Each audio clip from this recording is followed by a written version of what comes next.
Hello everyone, my name is Kavitha Krishnan, Artistic Director of Maya Dance Theatre and also Artistic Director of Less and Lesser Pancha installation for this year.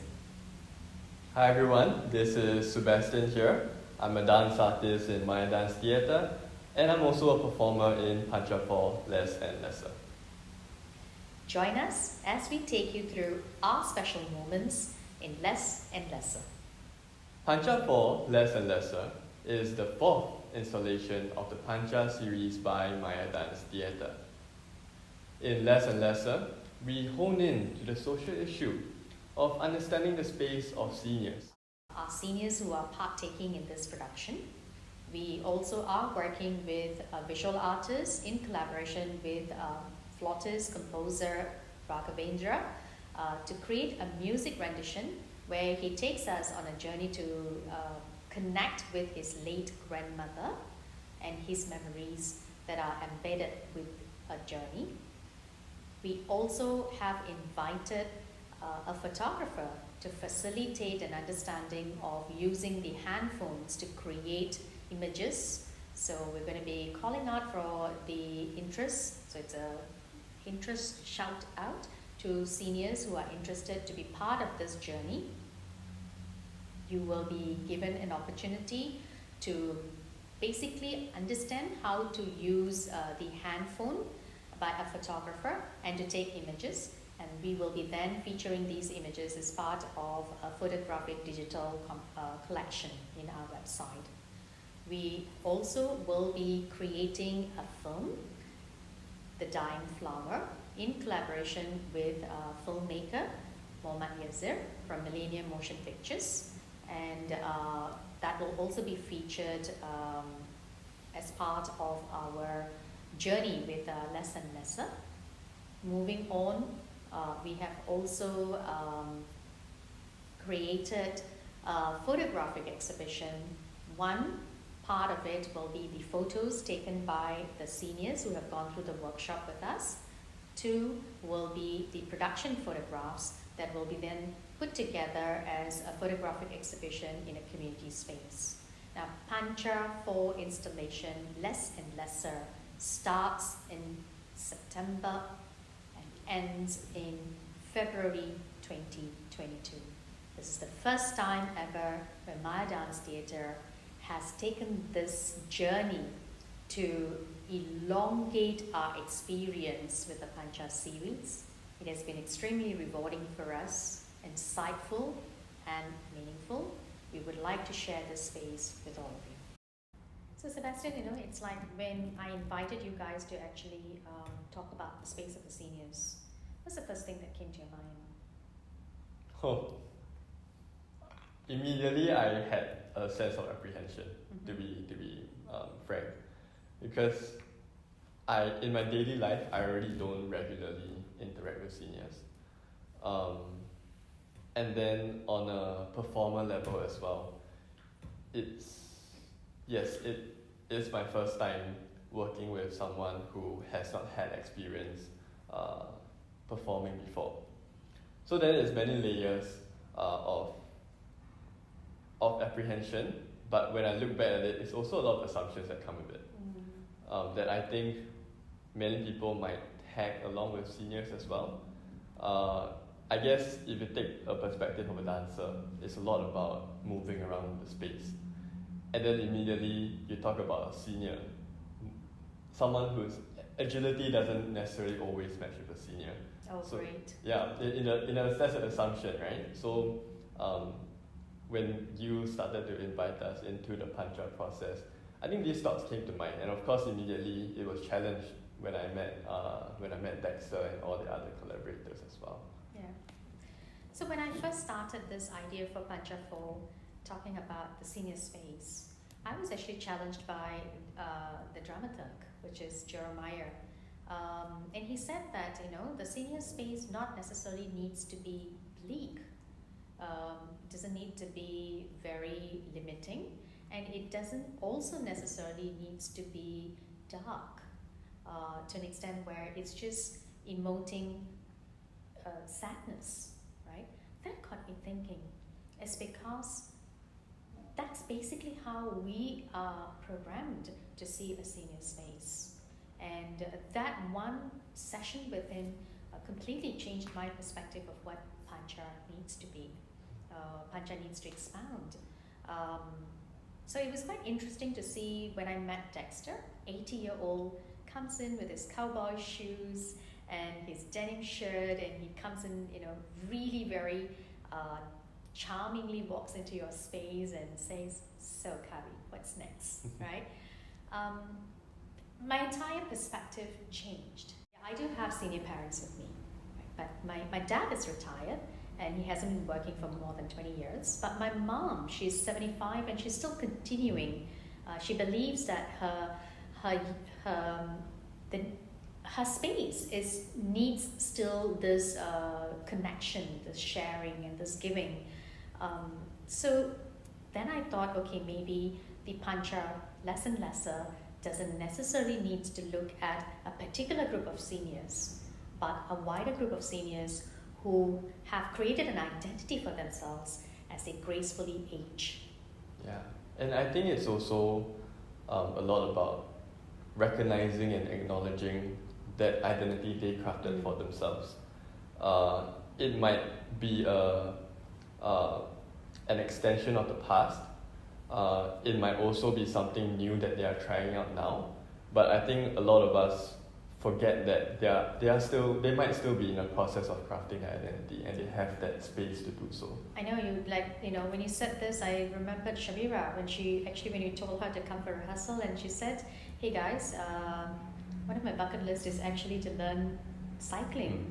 And so I'm going to go and learn how to cycle, and so can we reschedule our rehearsals because it's my first day going for cycling. I was amazed, it's like at this age, she still wants to continue discovering, right? And I think that's the energy that which Pancha-Less and Lesser is trying to bring to space. Then, of course, when we were given the invitation to work with the script or the poems of late Mr. Velu, again, that was actually a very revered position, right? So this is one of the pioneers in Singapore. But the way Hemang had written the script, it also gave us the permission to find how he would react to a younger person today who is going through challenges with his life.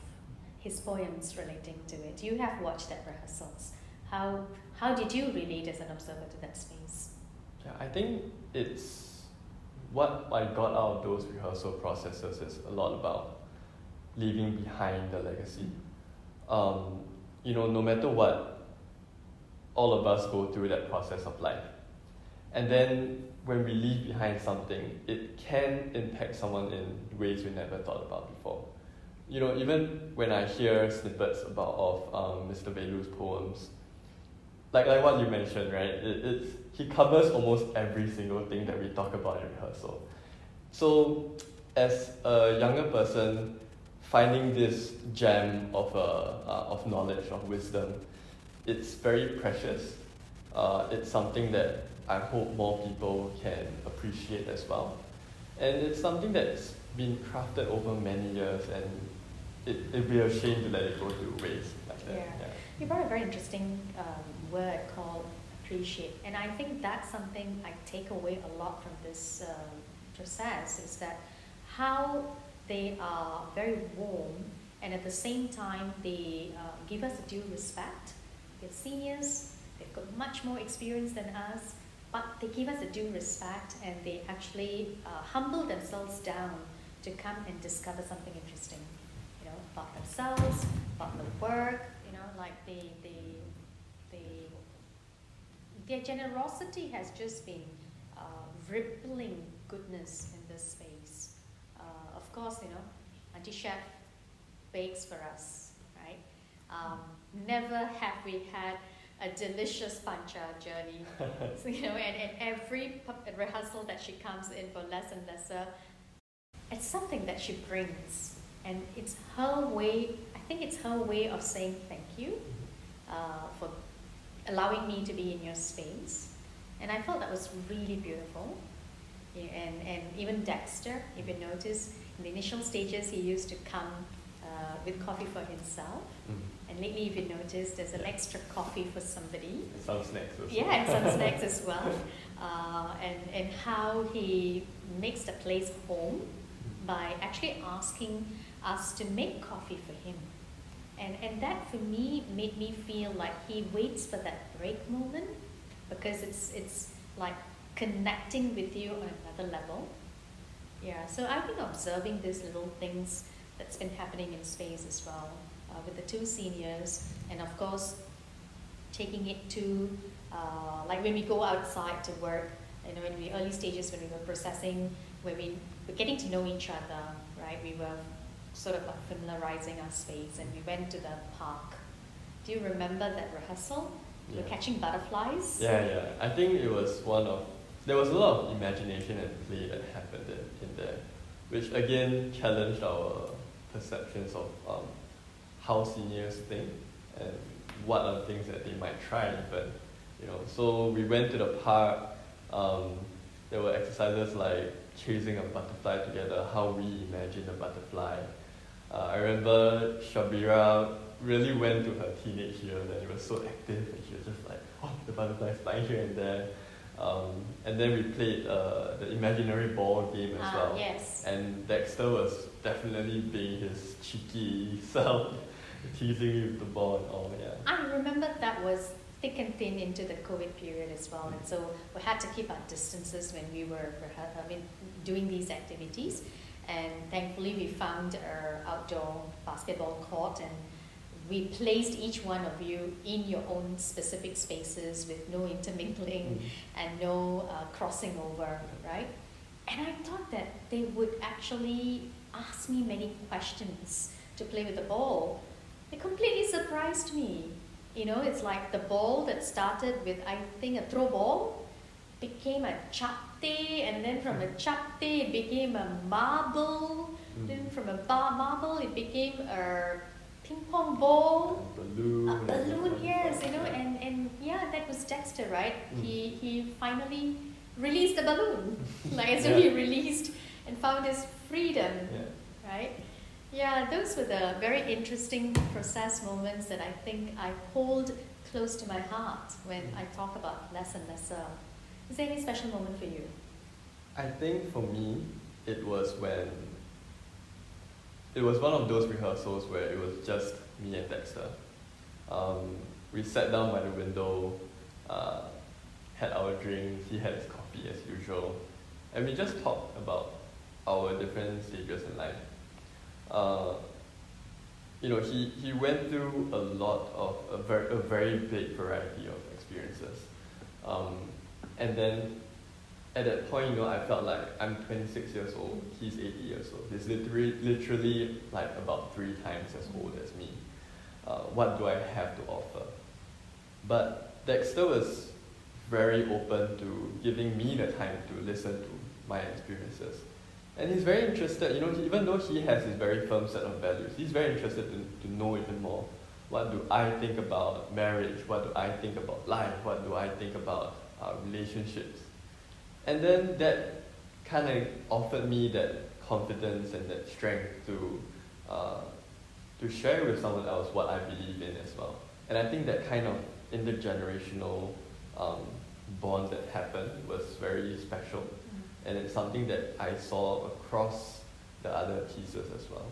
Yeah, I remember you mentioning that, your relationship with your grandparents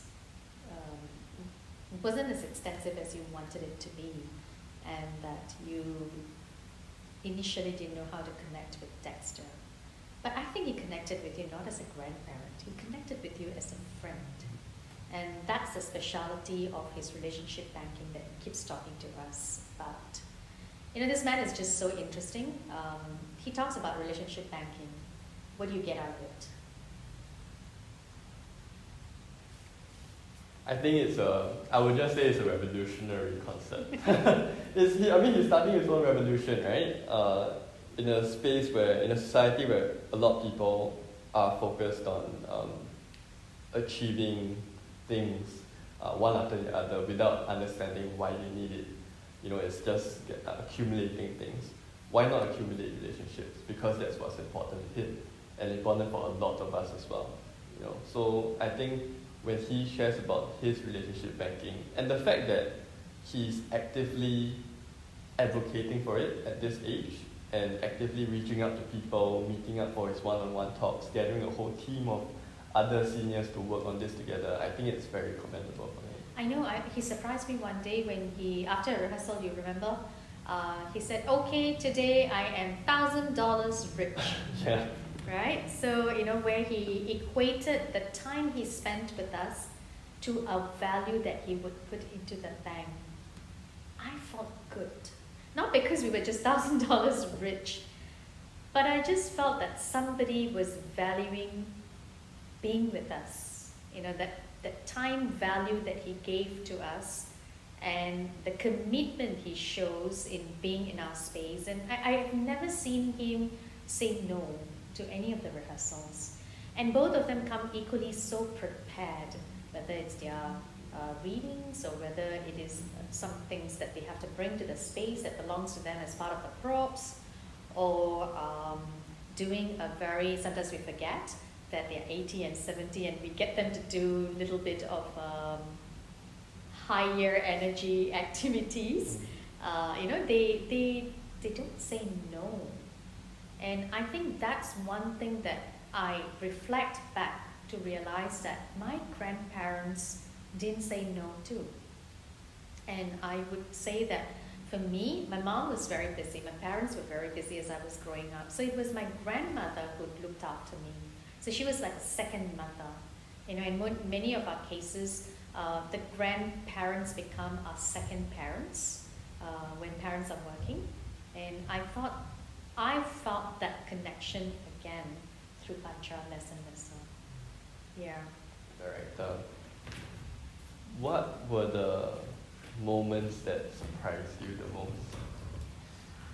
My goodness, my heart was pumping when your place has got lots of chairs, right? Yeah. So D72 is working with a lot of chairs in the design. And when you were playing with Dexter, he was so carefree. An 80-year-old jumping around, rolling around, completely so carefree, but my heart was pumping. Same. Okay, I wonder how it was for you being in space with him, right? And then this one part where he followed you through the tunnel, the chairs, like leopard crawling through the chairs. I was going to reach out and Dexter, can you make it? But at the same time, I wanted to give him that dignity of that choice. And I just stepped back. And he made it, right? That gleaming look on his face that, see, Kavi, I did it. And so these kind of very delicate moments I really treasure. Then in the case of the place between Eva and Shabira, she's one person who always says that I've been through a lot, and at this stage of my life, I just want to wear a smile, right? Because I believe that if I wear a smile and somebody who is low on that day meets me, I'm hoping that my smile will lift them up and lighten them, right? And she always says that, no, I am not ready to go back to the darker space. But the work was requesting her to make that negotiation. And after much talkings and sharings and walking her through that path, she decided to go to the darker space, despite the fact that she didn't want. And I was very touched with the respect she gave to the creative team. And when people say that seniors are very adamant, they don't listen, they are very challenging, and they're very opinionated. Who isn't, right? But at that point in time, nothing of that came. The idea to just connect, generously offer, because we have opened the space to them, and be there with everybody. was what I experienced. And something that I realized during this process, there's a lot of personal investment and personal journeys that came out. So the word sensitivity came along very strongly across the board. Like you were just sharing, Shabira, how she shares a very personal space, and how Eva as a collaborator is very sensitive in listening and accepting this and understanding how can we work this into the creative space, or do we even need to in the first place? Or even if we talk about death of an artist, hearing from Hemang about what he understands about Mr. Velu, and the sensitivity of each collaborator, Shada, Sharin, and of course yourself. You don't have a personal relationship with Mr. Velu, but the respect that was given, that sensitivity that was given to a life that has been lived and has left so much legacy, I think that was very apparent to me throughout the whole Pancha as well. Yeah, and to think about it, his words were in Tamil, right? And they were echoing as translations by Hemang into that space, and yet we could be connected, right? To talk about Sharin, it's like the fact that he, who was undergoing a very rough patch in his life with his Bell palsy situation and coming out of it, he found that, the words by Mr. Velu through the poems were giving him the strength, right? And I think this is what grandparents do, seniors do. They leave us wishes. They leave us a legacy. They leave behind this beautiful memories of wisdom and experience. So we don't need to reinvent the wheel, right? But we still do. Like I'm thinking about it quite a bit. It's like the senior has walked and given us a footprint, right? What's so challenging for us to enter that footprint? And then of course we don't need to take that footprint a similar way, but the first step of that footprint could offer us a new print, right? We don't need to reinvent the wheel again. So this is what was running in my head. I've heard seniors who have been doing very well in their jobs share with me to say that when they get to a certain age and their the positional understanding drops, their identity is reduced, and they are brought to a space where they are told to listen more because they don't know of the changes, and they are expected to give way to the younger ones. Now my question is why? Why would we want them to give way to the younger ones? Why can't aging allow itself to become an entity that celebrates the next phase of an individual? Yeah. I guess, how we say that we always stand on the shoulders of giants, right? It's a path that has been walked, and we are basically just continuing down that path. So I hear that from you, and I think that's something that that Pancha talks about. We need to acknowledge this path that has been walked and give that value to it. Else we're just kind of going around doing our own things, and it's not rooted to anything, I feel. Yeah, so I guess the word less and lesser, the title given to this fourth installation of Pancha by creative producer Imran, makes more sense. Is because I think when there is a good social circle, the pain gets less and lesser. When there is no rush to achieve the materialistic things, right? The pleasures increase and the anxiety gets less and lesser. I guess we are creating less and lesser of the negative space to make space for more of the positive things. I love that. I surely love that, right? I think that's what Pancha-4 is about. The less and lesser is about space. And what are we doing is that we are reducing the negative space so that more goodness can be shared. Beautiful, Subastian. Thank you for your time. Thank you. You can also join us for the Pancha-4 Less and Lesser experience. It will be happening on 14, 15, 16 October, the first week, and on the second week of 21st, 22nd, and 23rd October. We do have limited seating, so please be sure to get your tickets early and quickly. Yes, Less and Lesser this year is happening at the Aliwal Arts Centre. As Subastian said, limited seats, and so we request you to get your tickets soon to come and be with us. Most importantly, come and join the space with Dexter and Shabira as they take us through their social stories. If you want more information, log on to Maya's website, www.mayadancetheatre.org. You could also get further details and the visuals of what's happening in our process in our social media sites. Looking forward to see each one of you at Pancha Installation 4, Less and Lesser. This is Kavitha Krishnan. And I'm Subastian.